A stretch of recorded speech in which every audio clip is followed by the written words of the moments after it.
and normally I think the fast smooth is very useful because it's less taxing on your system as well. So when I'm roughing out shapes, I usually have this turned off. But the moment I'm working on, let's say, the features of a face, I turn this on because it helps tremendously in achieving nice details. Okay, surface tools.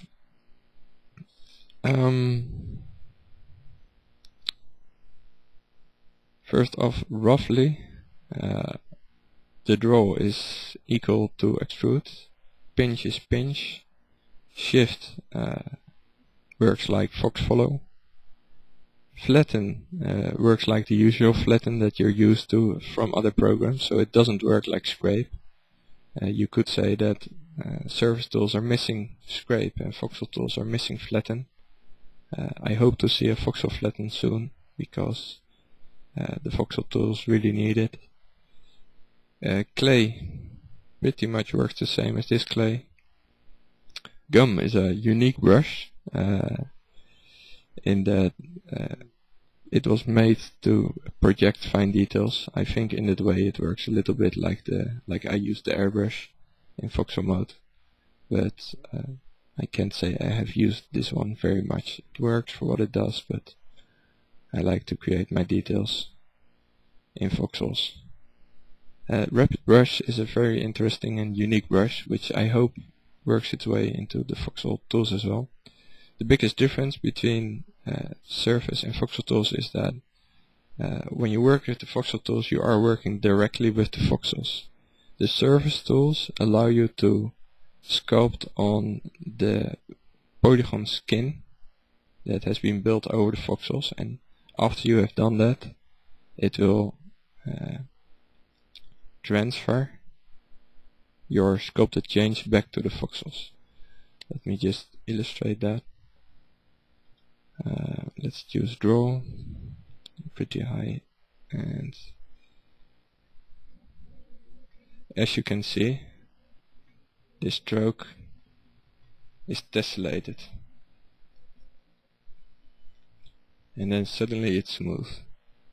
The reason is because you are sculpting polygons right now,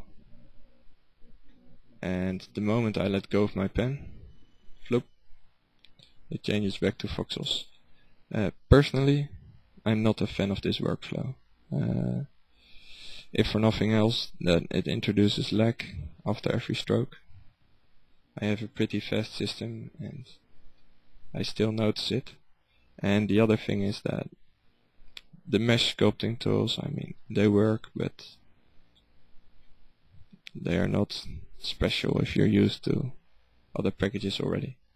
The benefit of using these tools is that voxel sculpting can be quite taxing on your system, especially if you don't have a CUDA card, and it may very well be that if your system is a little bit older, that these tools are actually much faster than these, so that in general your sculpting experience is smoother making a stroke and having it transform to voxels than if you would be working directly with voxels. So I'd say just experiment with these. Same goes for gum. I'm not going to spend time explaining that. This one, however, is really nice.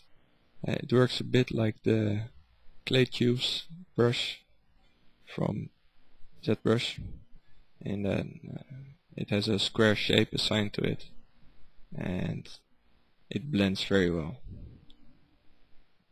But as you can see, if your resolution is relatively high, as it is right now in this example, it can get a bit slow. So this is a great brush, but use it early in your sculpting when your resolution is still relatively low. And another thing I would like to point out, this will probably get fixed in the future, but if you like to sculpt a symmetry on, you can press S and then you can turn on symmetry, and you can check the symmetry plane to see if you are working in the right plane.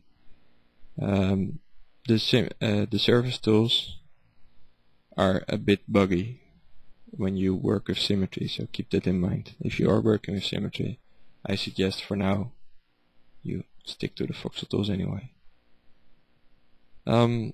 This video has turned into 30 minutes already, so I'm going to end this one, and you will have to be patient for the mouth for a second video.